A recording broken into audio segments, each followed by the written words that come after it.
Hi everyone, it's me, Crafty Witch, and welcome back to my channel. So it's getting close to bedtime and I thought I would do a couple videos, or maybe just one, I'll see.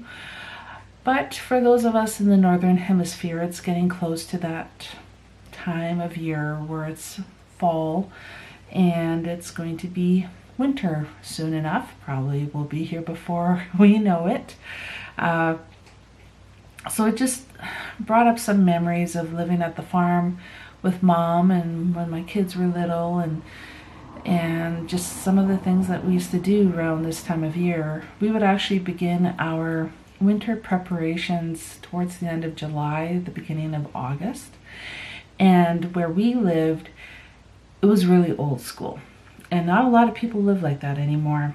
I mean, we had an outhouse, we had no running water, we had no plumbing whatsoever. We hauled our water, we chopped wood, we had a wood stove, kind of like one of those belly type of wood stoves that were in the living room, and that was our source of heat throughout the winter.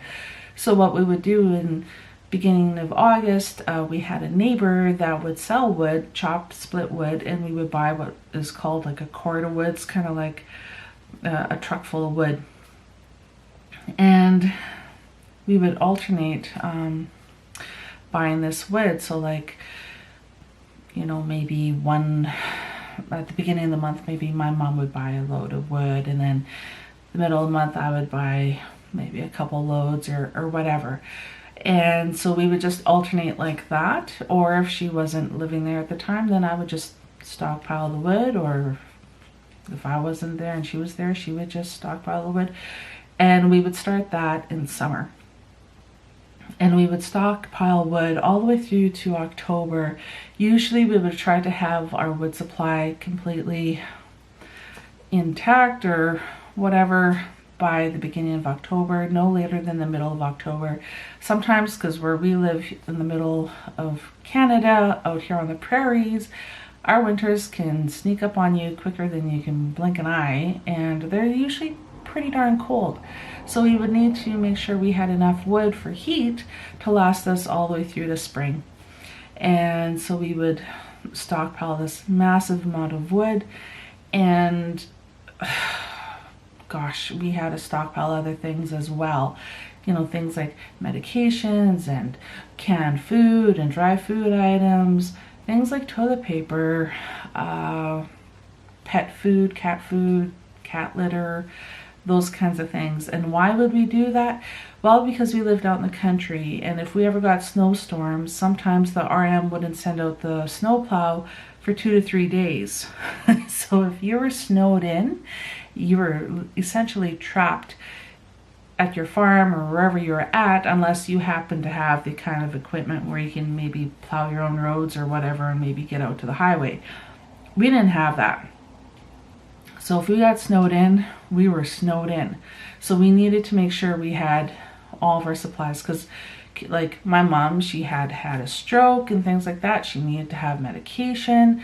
Like if you were, gosh, I can't imagine being a diabetic and running out of things like insulin or that kind of stuff. So that was just something we've always done. It was something my grandparents had always done. We always made sure that we had enough.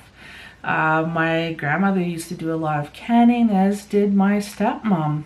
And so like my grandmother had a massive garden, and she would can everything that she could, and she would also dry fruits and vegetables and things like that, so that she would have enough food to last to the next growing season.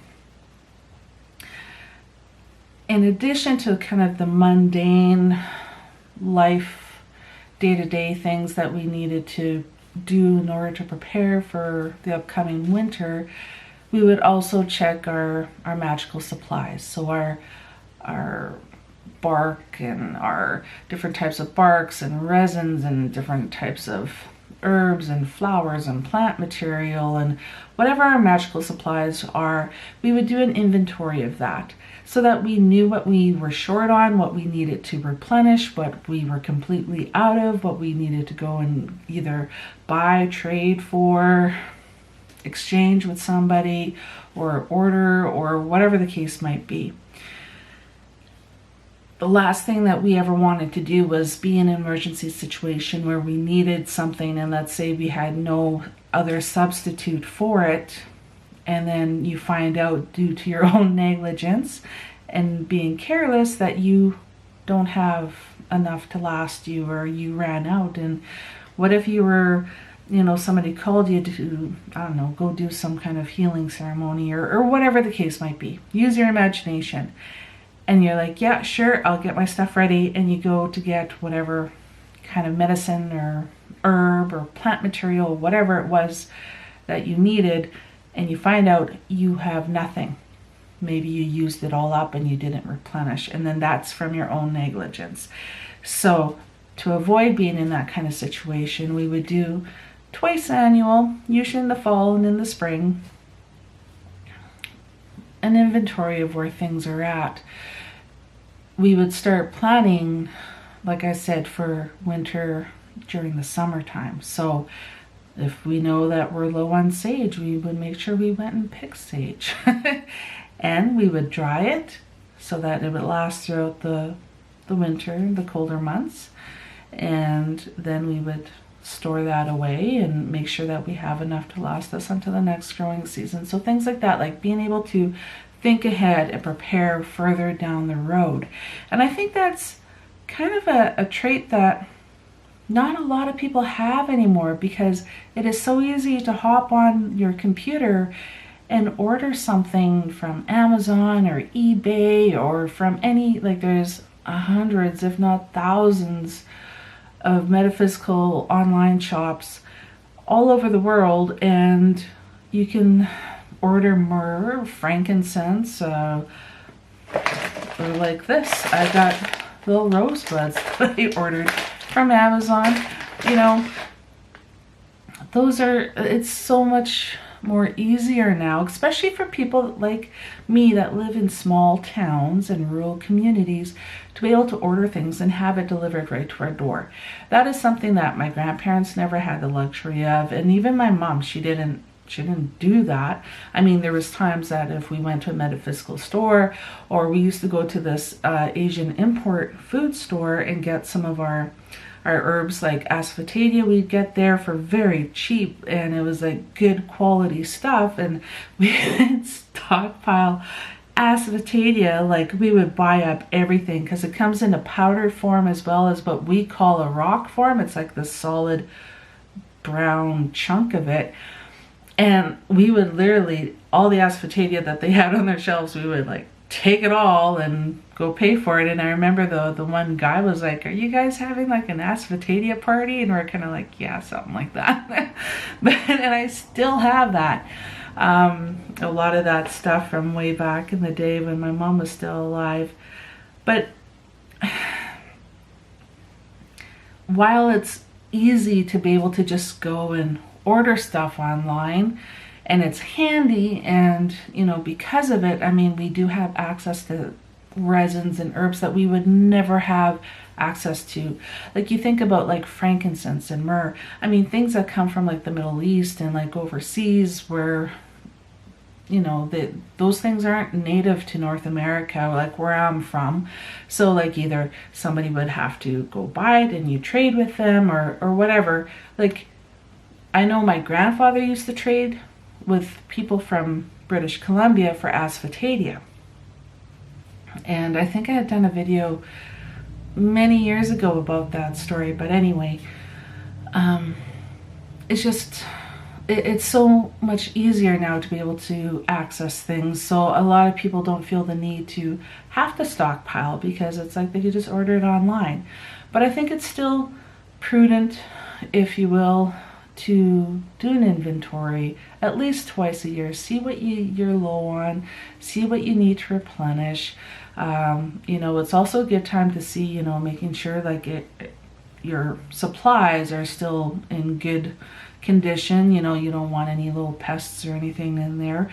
I know my mom at the farm, we had mice. I mean, we lived out in the middle of the country, and little farm mice, they loved to come in. You saw my book of shadows, they were chewing on some of the paper and things like that. And I have a very strong affinity for mice. I love mice. They were like my little buddies, my little friends. I would feed them and become friends with them. And so my mom, she had kept some of her medicines and her herbs and things like that in these two really old leather purses. And she had them hanging up in her closet, and these little buggers, they got in there. And then I remember that one time she was so mad, and like they got into her lavender and all this stuff, and there was like little bits of like they chewed right, and she didn't keep it in glass containers. She kept it in like those Ziploc bags. So then these little buggers, they went inside, and they had a heyday inside those two purses, eating different things. And I mean, some of the stuff was still okay, and some of it wasn't too good. So, you know, I'm not saying that you got mice where you're at, but I'm just saying that's why we think it's a good idea, you know, to check your supplies at least twice a year. Maybe you might live in a very humid environment where things can get damp and moldy and that kind of thing. So that's not good either for different types of herbs. So it's good to check your supplies at least twice a year. Do a good inventory, see what you need so that you can make sure that you are adequately stocked, because if you don't have maybe access to always being able to just order something or going down to the local metaphysical store, then at least you know what you need to get, you know, prepared for, and you have some time to do that. Especially nowadays, I mean, a lot of stuff, it's not exactly cheap. A lot of it can be very expensive and costly, and unfortunately not many people go out and pick and dry their plant materials and that kind of thing and store them away. A lot of people live in urban centers. They live in big cities, and maybe they don't have the space or the ability to, you know, grow a garden or something, so they can't just grow and harvest, and maybe they don't want to trespass, you know, on somebody's farmland to go and pick sage or whatever it is they want to go and pick. So I get it. We all come from different walks of life, and we all have different areas of where we can go and get things, and it might be out in your field, or it might be down the block at your local metaphysical store. Who knows, right? So work with what you got, but that's just kind of my little bit about it. It's turning into fall. It's that time to start going within, and we're doing some reflecting work and that kind of thing. So I thought I would just share that little bit about doing an inventory, and I rambled on and that kind of thing, but it's that time of year. Don't get caught out in the cold unprepared. So that's it for now. Ciao.